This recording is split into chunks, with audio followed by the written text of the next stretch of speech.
Hello everyone. जैसा कि हम सब जानते हैं कि कोरोना के टाइम पे सब घर बैठे हुए हैं, ना क्लासेस लग रही हैं, ना हमें ऑनलाइन पढ़ाया जा रहा है। ठीक है, सिर्फ फोटोज भेज देते हैं। लेकिन फोटोज से हम हिंदी की कविता तो पढ़ लेते हैं। अब ये तो नहीं ना कि मैथ के क्वेश्चन भी पढ़ लिए। अगर पढ़ भी लिए तो क्या आएगा? क्या आएगा? अगर पढ़ भी लिए तो कुछ भी नहीं आएगा। मैथ बिना कॉपी पेन के, बिना बोर्ड के नहीं आ सकता। ठीक है, उसको समझाना पड़ता है। ऑनलाइन में बहुत सारी प्रॉब्लम्स होती हैं। ऐसे नहीं होता कि फोटो उतार के भेज दी और बच्चों को आ गई। और अभी कितने छोटे से ही बच्चे हैं। 11th क्लास का कैसे समझ सकता है? ऐसे फोटो भेज दिया और उसको 11th क्लास का आ गया। ठीक है, तो इसीलिए हम स्टार्टिंग से वीडियो को स्टार्टिंग से फर्स्ट चैप्टर से स्टार्ट करेंगे और लास्ट चैप्टर तक हम सारे एग्जाम्पल्स को, जो भी कंसेप्ट हैं, जो लॉजिक लगेगा, ठीक है, उन सब से थ्योरी को अच्छी तरह से समझेंगे और फिर लास्ट में हम जो एक्सरसाइज की प्रॉब्लम्स हैं उसको सोल्व आउट करेंगे। ठीक है, तो अगर हमारी वीडियो पसंद आए तो इस चैनल को सब्सक्राइब कर लीजिएगा, क्योंकि आज ही ये स्टार्ट की है। तो हर रोज़ हम ऐसे ही वीडियोज़ को बनाएंगे और पूरे 11th क्लास का जो मैथ है उसको स्टार्टिंग से लेकर एंडिंग तक हम करेंगे। ठीक है, तो जो 11th क्लास का जो अपना मैथ है उसका जो सबसे फर्स्ट चैप्टर है वो है सेट। ठीक है, तो सेट से क्या समझते हैं? ठीक है, सेट सेट क्या होता है? अगर मैं बोल दूं कि number of student in this class, ठीक है, क्या ये सेट है? अगर मैं बोल दूं नंबर ऑफ इंटेलिजेंट स्टूडेंट्स, ठीक है, list of intelligent student in this class, ठीक है, क्या ये सेट है? या फिर मैं बोल दूं कि list of beautiful students in this class, क्या ये सेट है? ठीक है, तो ये कैसे पता चलेगा कि ये सेट है और ये सेट नहीं है? तो इसके लिए एक डेफिनेशन दे रखी है जो बुक में है, वो क्या है? Set is well defined collection of objects. ये सिर्फ एक लाइन की जो डेफिनेशन है, ये अपने को सेट की डेफिनेशन देती है। यहाँ पे ऑब्जेक्ट्स है, जो ऑब्जेक्ट्स का क्या मतलब है? ऑब्जेक्ट्स से क्या समझते हैं? जो ऑब्जेक्ट है ये कुछ भी हो सकता है। ठीक है, ये क्लास में जो स्टूडेंट्स है वो हो सकते हैं, नंबर ऑफ वोवल्स होते हैं जो इंग्लिश अल्फ़ाबेट के वो हो सकते हैं, जो रिवर्स हैं इंडिया में वो हो सकती हैं, जो स्टेट्स हैं इंडिया में वो हो सकते हैं। ये कुछ भी हो सकते हैं, फैमिली मेंबर्स हो सकते हैं। ऑब्जेक्ट कुछ भी हो सकता है, लेकिन होने कैसे चाहिए वो ऑब्जेक्ट? Well defined. ठीक है, well defined collection of object. Well defined अगर हम हिंदी में देखें तो क्या होता है? अच्छे से परिभाषित। अच्छे से परिभाषित का क्या मतलब है? अगर मैं बोलूं list of intelligent student in this class, ठीक है, अब जो इंटेलिजेंट है, जरूरी नहीं वो हर एक की नज़र में इंटेलिजेंट हो, या वो हर एक सब्जेक्ट में इंटेलिजेंट हो, पूरी दुनिया में इंटेलिजेंट हो, जरूरी नहीं ना। वेल डिफाइंड का ये ही मतलब है कि फॉर ऑल के लिए ट्रू हो वो चीज। ठीक है, अगर मैं बोल दूं कि list of student in this class, ये एक सेट बनेगा, ये वेल डिफाइंड है। क्यों? क्योंकि ये तो नहीं ना कि इस क्लास में मेरे को 5 बच्चे दिख रहे हैं और जो सामने वाला है उसको 6 दिख रहे हैं। ये नहीं है। अगर क्लास में 5 बच्चे हैं तो 5 ही हैं, वो हर एक के लिए ट्रू है। तो ये क्या बनेगा? एक सेट बनेगा। ठीक है, जैसे इसने एग्जाम्पल भी दिया है कि the collection of interesting topic in mathematics is not well defined collection. इसको क्यों नॉट वेल डिफाइंड बोला है? नॉट वेल डिफाइंड मतलब कि ये नोट सेट। ठीक है, इसने क्या बोला है कि जो मैथमेटिक्स है उसमें जो इंटरेस्टिंग टॉपिक है उनकी कलेक्शन जो इंटरेस्टिंग टॉपिक है, ये क्यों हुआ नॉट वेल डिफाइंड? इसलिए हुआ है क्योंकि क्या पता मेरे को कुछ पसंद है, किसी और को कुछ पसंद है। जरूरी नहीं कि जो मैथमेटिक्स है उसमें हर एक टॉपिक हर किसी को पसंद हो। किसी को कोई चैप्टर पसंद आएगा, किसी को कोई चैप्टर पसंद आएगा। ठीक है, तो इसीलिए ये हर एक के लिए ट्रू नहीं हुआ। तो ये क्या हो गया? एक नॉट वेल डिफाइंड कलेक्शन। जो हर एक किसी के लिए ट्रू हो उसको बोलते हैं हम सेट। ठीक है, अ, जैसे कि अगर मैं बोल दूं, सभी को पता है जो वोवल होते हैं वो कितने होते हैं इंग्लिश अल्फ़ाबेट में? 5 होते हैं ना, A E I O U। ठीक है, तो जो इसका सेट बनाएंगे अगर हम, इन 5 वर्ड्स का, ये क्या होगा? एक सेट होगा। क्यों? क्योंकि ये हर किसी के लिए, हर किसी की नज़रों में ही ये 5 है, वेल डिफाइंड है। ये नहीं कि मैं 5 बोल रही हूँ और कोई बोल रहा है कि वोवल तो 4 होते हैं। अब वो तो सामने वाला ही गलत हुआ ना, क्योंकि वोवल तो सबको पता ना कि 5 होते हैं। तो ये क्या हुआ? एक सेट हुआ। ठीक है, जैसे इसने एग्जाम्पल भी दे रखे हैं, the set of all prime numbers less than 18। ठीक है, अब क्या प्राइम नंबर क्या होते हैं? प्राइम नंबर होते हैं जो 2 से स्टार्ट होते हैं, और जो या तो खुद से ही डिवाइड हो वो नंबर, या सिर्फ 1 से डिवाइड हो, तो उसको हम बोलते हैं प्राइम नंबर। जैसे 2 के बाद क्या आता है? 3। 3 क्या है? वो खुद से ही डिवाइड है, या तो 3 से ही, या फिर 1 से डिवाइड है। अब 3 के बाद क्या आता है? 4। क्या 4 प्राइम नंबर है? नहीं, क्योंकि जो 4 है वो 2 से भी डिवाइड होता है, लेकिन जो प्राइम नंबर की डेफिनेशन है वो क्या बोल रही है? कि वो या तो खुद से ही डिवाइड हो, या फिर वो 1 से डिवाइड हो। तो इसका मतलब हुआ कि जो 4 है वो प्राइम नंबर नहीं हुआ। तो 3 के बाद क्या आया? 5। 5 के बाद 7, 11, 13, 17। तो 18 तक कितने हो गए? ये हुए ना, 2, 3, 5, 7, 11, 13, 17। तो ये क्या हो गया? एक सेट हो गया। ठीक है, उसके बाद अगला जो एग्जाम्पल है वो है 10 collection of reverse in India. ठीक है, इंडिया में जो रिवर्स है उनकी कलेक्शन। ठीक है, वो तो सबको ही दिखती है ना कि कितनी है। ठीक है, उसके बाद है the collection of positive integers. अब इंटीजर्स क्या होते हैं? जो नेगेटिव टर्म से स्टार्ट होते हैं और पॉजिटिव टर्म तक। ठीक है, तो जो नेगेटिव टर्म्स हैं वो -3, -2, -1, 0, 1, 2, 3। ठीक है, ऐसे ही चलते जाएंगे, नेगेटिव से स्टार्ट होंगे और पॉजिटिव। ना इसका स्टार्टिंग पॉइंट होता है ना एंडिंग पॉइंट, हमें नहीं पता इसका क्या स्टार्टिंग पॉइंट है क्या एंडिंग पॉइंट है। ठीक है, तो जो ये होते हैं पॉजिटिव इंटीजर्स का जो सेट होता है वो भी क्या होता है? एक सेट होता है। तो ये होती है एक सेट की डेफिनेशन।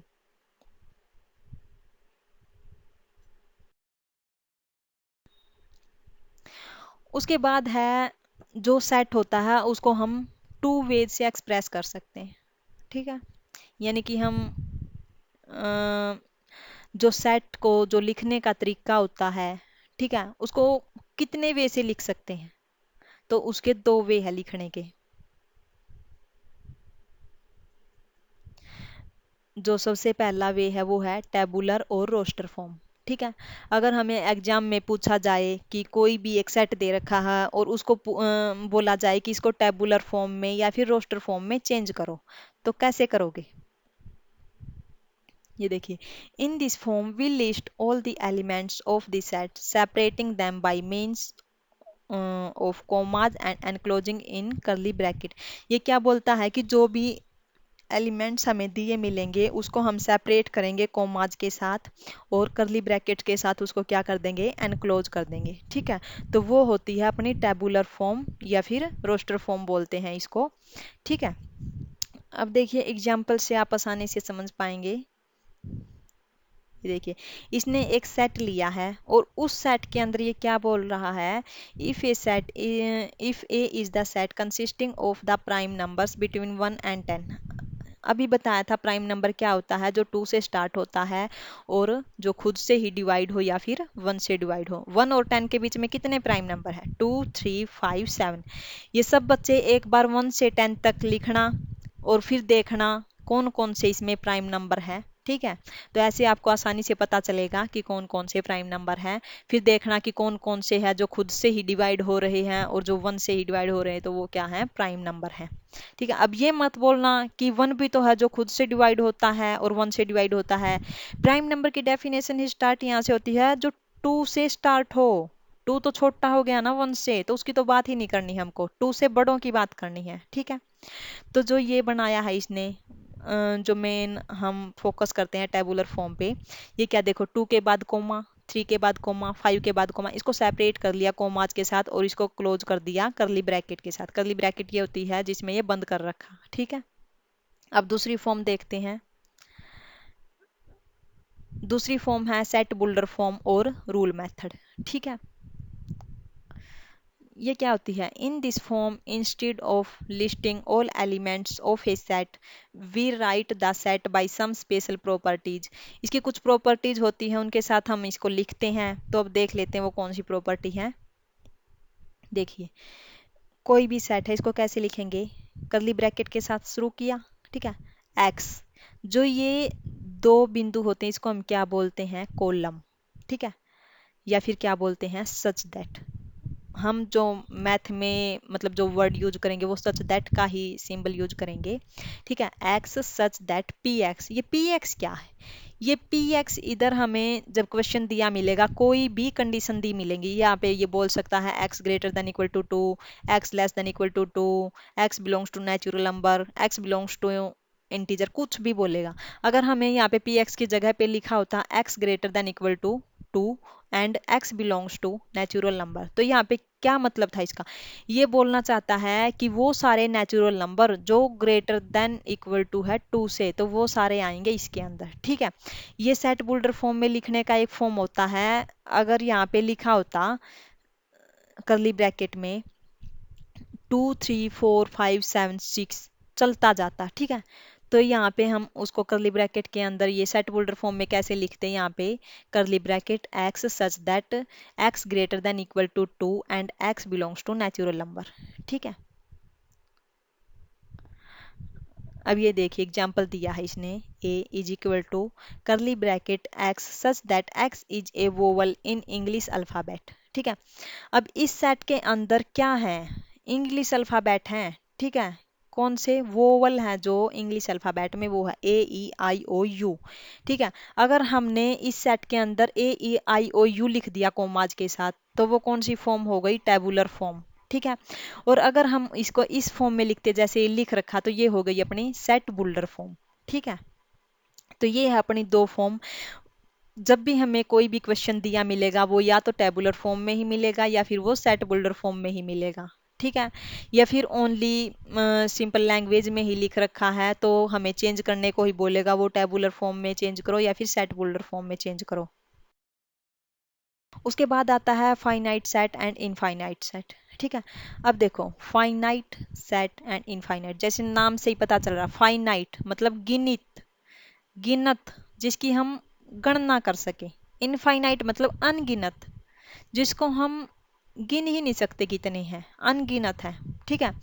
अगर हमें बोला जाए कि अपनी फैमिली में कितने मेंबर हैं, तो हम उसको आसानी से गिन के बता देंगे, तो वो क्या हो गया, एक फाइनाइट सेट हो गया, ठीक है ना।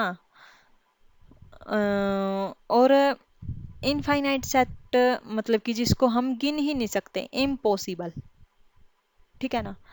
अगर हमें बोले कि आसमान में कितने तारे हैं, क्या कोई गिन सकता है, आसमान में कितने तारे हैं, नहीं गिन सकते ना, तो ये क्या हो गया, इनफाइनाइट सेट, ठीक है। देखिए जो डेफिनेशन भी लिख रखी इसने, if the elements of a set are finite in number then the set is called finite set, ये ही डेफिनेशन बोली है इसने जो बताया। एग्जाम्पल दिया है इसने 1 5 25 125, एक सेट में ये एलिमेंट दे दिए इसने, अब आसानी से गिन सकते हैं ना कितने एलिमेंट है इस सेट के अंदर, 4, तो ये क्या हो गया, फाइनाइट सेट।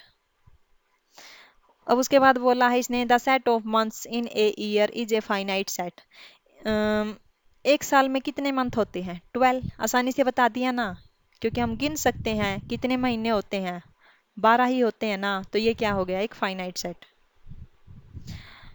अब the set of whole state in India is a finite set, India में कितने स्टेट हैं, आसानी से बता सकते हैं, तो ये भी क्या हो गया, एक फाइनाइट सेट। अब उसके बाद इनफाइनाइट की डेफिनेशन दी है इसने, if the elements of a set are infinite in number then the set is called infinite set. उसके बाद एग्जाम्पल दिए हैं इसने, the set of natural number, ठीक है, जो नेचुरल नंबर होते हैं वो 1 से स्टार्ट होते हैं और एंडिंग पॉइंट का हमें कुछ नहीं पता होता, 1 2 3 4 5 6 ऐसे चलते जाते हैं, ठीक है, तो वो होते हैं नेचुरल नंबर, ये हो गए इनफाइनाइट।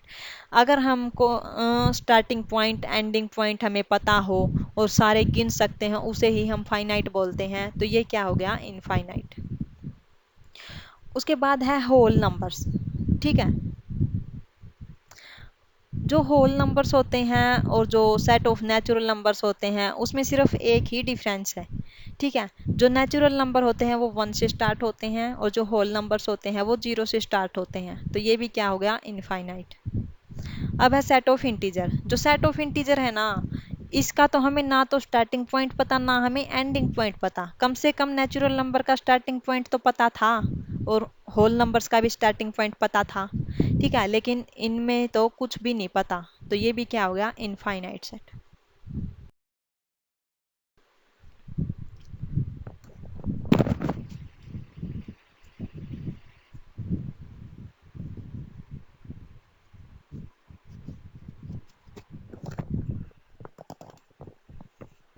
इसके बाद हम बात करते हैं singleton set and empty set. बच्चे जो सबसे ज़्यादा कंफ्यूज होते हैं वो इसमें ही होते हैं, singleton set and empty set में। बच्चे क्या बोलते हैं कि जो सिंगलटन सेट है वो ही एम्प्टी सेट है और जो एम्प्टी सेट है वो ही सिंगलटन सेट है। इन दोनों के बीच में सिर्फ और सिर्फ थोड़ा सा ही डिफरेंस होता है। ठीक है, सिर्फ थोड़ा सा डिफरेंस। अब मैं वो जो थोड़ा सा डिफरेंस है वो एक बहुत ही अच्छे एग्जाम्पल से क्लियर करती हूँ तुम्हारा। जो सिंगलटन सेट है, सिंगल यानी कि अकेला, कोई नहीं उसके साथ, अकेला। एम्प्टी, वो बिल्कुल ही खाली, कुछ भी नहीं, ना अकेला ना कोई और कुछ भी नहीं। ठीक है, अब देखो, अगर एक घर में सिर्फ एक आदमी है, उसके साथ उसकी फैमिली का कोई भी नहीं है, वो अकेला ही रहता है। ठीक है, कोई नहीं है उसका, सिर्फ वो अकेला है उस घर में, तो वो क्या हो गया, सिंगलटन सेट। अगर उस घर में से वो भी निकल जाए जो अकेला है, तो कुछ भी नहीं बचा उस घर में, तो वो क्या हो गया, एम्प्टी सेट। ये होता है सिंगलटन और एम्प्टी सेट। अब देखो, इसने डेफिनेशन भी दी है।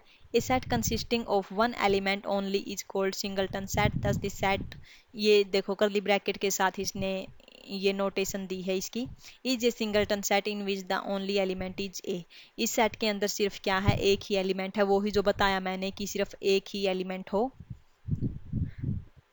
ये देखिए इसने एग्जाम्पल दिया है, एक सेट ले लिया इसने, ये देखो रोस्टर फॉर्म में नहीं है, ये सेट बुल्डर फॉर्म में है। ठीक है, सेट बुल्डर फॉर्म में लिख रखा है, ये क्या लिखा है, एक्स सच दैट। जो एक्स है वो 11 और 13 के बीच में है, 11 less than x less then 13। जो एक्स है वो 11 और 13 के बीच में है। And x belongs to natural number, इस सेट के अंदर वो सारे एलिमेंट हैं जो 11 और 13 के बीच में है और नेचुरल हो। अब देखो 11 और 13 के बीच में नेचुरल नंबर क्या है, 12। सिर्फ एक ही एलिमेंट आया ना इस सेट के अंदर, 12, जो नेचुरल भी है और 11 और 13 के बीच में भी है। तो ये क्या हो गया, एक सिंगलटन सेट हो गया।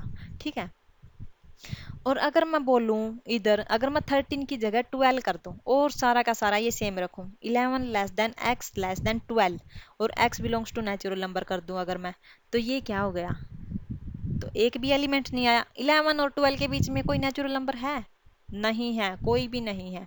तो ये इधर एम्प्टी सेट बन जाएगा फिर। ये तो डेफिनेशन ही है, ये नोटेशन देख लो इसकी, इसको एम्प्टी से डिनोट करते हैं, और जो एम्प्टी सेट है उसको हम नल सेट और वॉइड सेट भी बोलते हैं। ठीक है,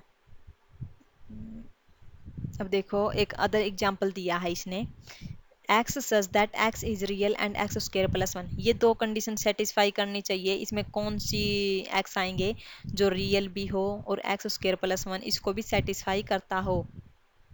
एक्स स्क्वायर प्लस वन का मतलब x square plus one is equal to 0, x square is equal to -1 हो जाएगा अगर हम इक्वल से उधर लेके जाएंगे।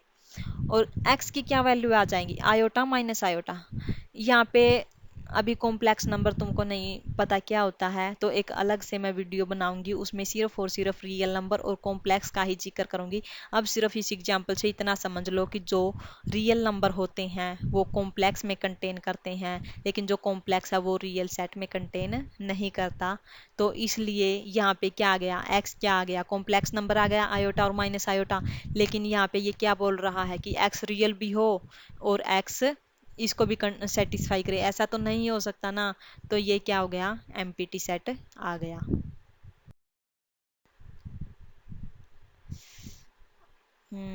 तो अगर ये वीडियो पसंद आई हो आपको तो इसको लाइक करो, सब्सक्राइब करो। ठीक है, और अगर ऐसे ही पूरा मैथ आपको क्लियर करना है अच्छे से एक एक कंसेप्ट के साथ, तो कमेंट में अपनी प्रॉब्लम्स को डालो। और जो अगले दिन बताना हो, ठीक है, कुछ भी आपकी प्रॉब्लम है तो वो मैं अगले दिन आपके साथ शेयर करूंगी। ठीक है, अच्छे से एकदम लॉजिक के साथ ऐसे ही हम पूरे मैथ को कवर कर लेंगे, एकदम कंसेप्ट थ्योरी को अच्छे से समझ के। ठीक है, ये नहीं है कि मैथ को आपने पढ़ा याद कर लिया, ऐसे नहीं आएगा। अगर आप 11th का नहीं करोगे तो 12th में बहुत ही ज़्यादा दिक्कत आएगी, तो इसलिए आप घर पे बैठ के आसानी से आप मस्ती से इसको करो। Thank you.